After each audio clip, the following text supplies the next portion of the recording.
Serena, the floor is yours. Please go ahead. Buonasera, tanto grazie per l'opportunità.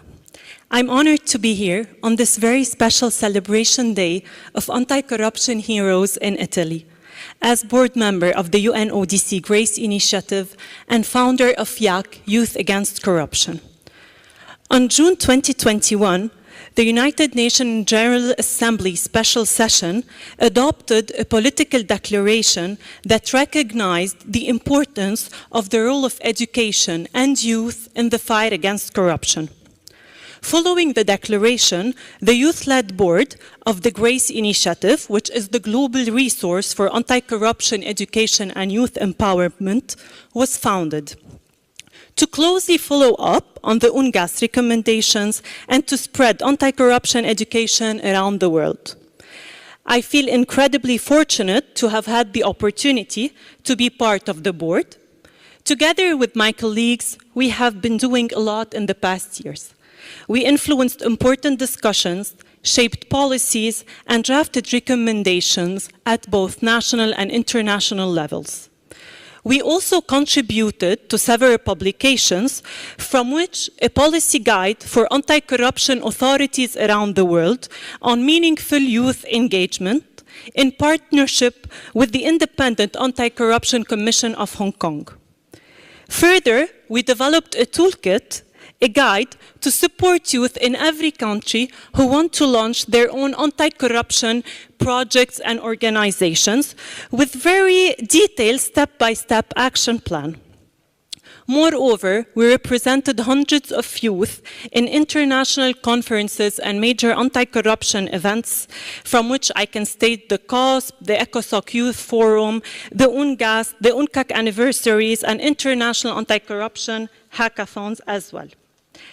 At Grace, we define meaningful youth engagement as inclusion and active participation of youth at every stage of an anti-corruption project, from conception to development, implementation, and monitoring and evaluation. Because we are convinced that the fight against corruption is cross-generational and needs both the boldness, creativity, innovation brought by youth, and the experience and wisdom and reality check that is brought by knowledgeable veterans in the field. Similarly, at YAC, the organization I have founded in 2018 in Lebanon, we work a lot to leverage youth talent, social innovation, and social entrepreneurship in the fight against corruption, because we believe that more innovation should be put in the fight against corruption. I will cite very few projects, from which the REACT project, which was one of the biggest environmental forums that we have done to tackle corruption in the environment sector in Lebanon.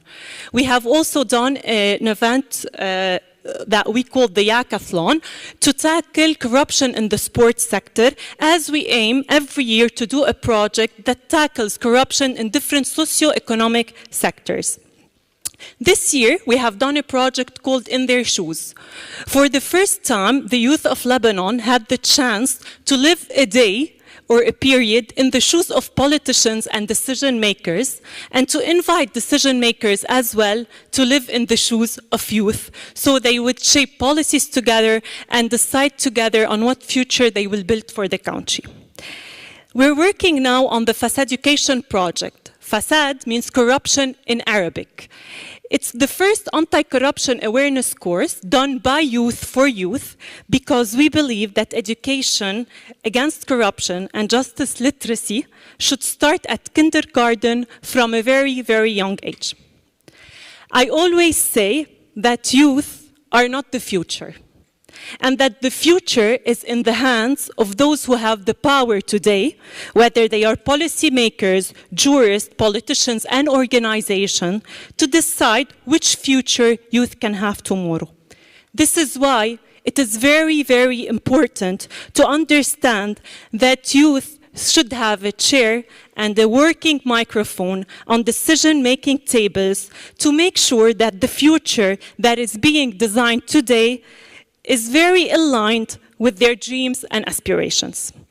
As for the role of youth, because they do have a role to play, very briefly, I will state five. First, Youth have to educate themselves and understand what are the different forms of corruption, what are the different laws, and what can they do to protect themselves and to fight against it. Second, they have to set realistic expectations because as the awardees were saying, it's a very hard fight.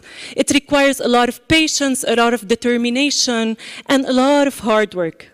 Third, engage with existing initiatives because there's a lot of work that is being done today, and why have to start all over again when there are existing initiatives? 4, be creative and bold in designing anti-corruption solutions. And lastly, be safe because, as we said, this fight requires a lot of wisdom.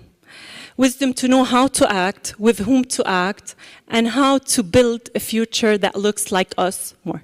Thank you. What would you like to share to conclude? First, I want to congratulate all the awardees. Really, like, your hard work has been an inspiration for all of us in this room. One thing I would like to share is that it's very important to give support to the people who are fighting against corruption because it's a very lonely fight and hard, as everyone mentioned. So showing support gives a lot of motivation for people to know that they are not alone and that a lot is being done, whether in different nations or around the world. So again, thank you for the invite and congratulations again.